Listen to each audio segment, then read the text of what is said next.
Strong and powerful people have the hardest time saying these three simple words: I need help. This has been the cry of unvoiced tears and pain in my heart, and the voice that I've heard time and time again from strong men and women for years. Why is this one of the hardest things for us to say? Perhaps it's because we are being taught that being strong means that you never show weakness or vulnerability. Perhaps it's because it's made unsafe to be sad and to need help in dealing with pain. Perhaps it's because we treat anything mental like we treat our prisoners. This is total bullshit. It's a setup for failure. Being raw and asking for help is a tremendous act of courage. We've all watched doctors, actors, sports stars, and pastors, some of the strongest people on the planet, kill themselves rather than ask for help. I've sat alongside these people in need and have seen the devastating nature of suffering in silence, trying to do it alone without being able to be safe to really connect with anyone else. We are taught that suffering produces character, but only when we share it and take time to process it. Otherwise, it only produces more suffering. My passion to help others comes from a place where I have needed help and where I continue to need help.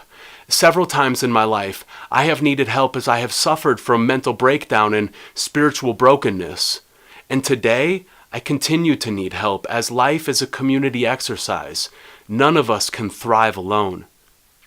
The last time I had a mental and spiritual breakdown was just under a year ago. And many of you know that I've been in recovery for years from addiction, anxiety disorder, depression, trauma, and suicidal thoughts. Many of you may know that this was my impetus to work to support and help others in their time of need. My balance between helping others and helping myself has oftentimes been precarious. For several years, I was working in management at a world-class rehabilitation treatment center, helping hundreds of people regain and reclaim their life. I helped to refine and develop this program. I have worked as an advisor to doctors, even though I don't even have a degree. I've helped to write a workbook called Reclaim Myself, which is a tool of support for those recovering from all types of challenges, and which Chaim Durst and I are creating into a TV channel on Twitch TV for recovery. I work on the board of directors for Northern Arizona Restorative Justice to create restoration when crimes are committed in our community. I even have my own successful coaching and consulting practice where I teach, do public speaking, and offer support to people all over the country. Just under a year ago, I suffered a nervous breakdown.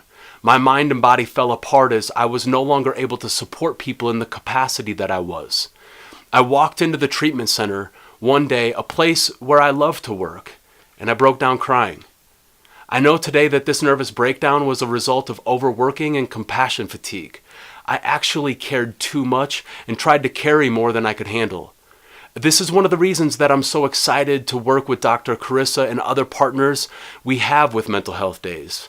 I hope to encourage those who are supporting others and working hard in their professional lives to take time to support and care for themselves. I want to encourage you to take time to take care of you and to take a break from work. Some of the things that we must balance to stay healthy are work and rest, enjoying family and connecting to the community, exercising and eating well, and simply playing. Sometimes all these things can get stressful.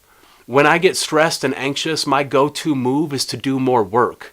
Sometimes that can be a good thing, and I can create ways to transmute that negative energy. Other times I drive closer and closer to burnout.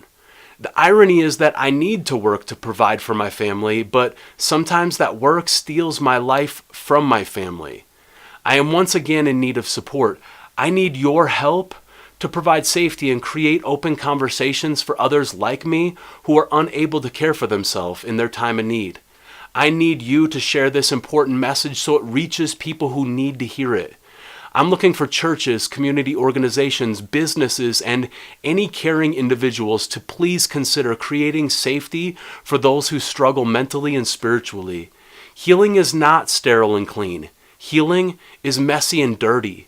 And because it is, we need to create more safe places to fall apart and be a mess with people who carry us and love us through our pain and trauma.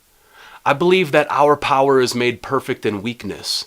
By being willing to be weak, you can get your power back. Are you willing to create safety in your community? Go to adayforyou.org, check out our Green Umbrella movement, and consider giving help to me and others like me. Thank you.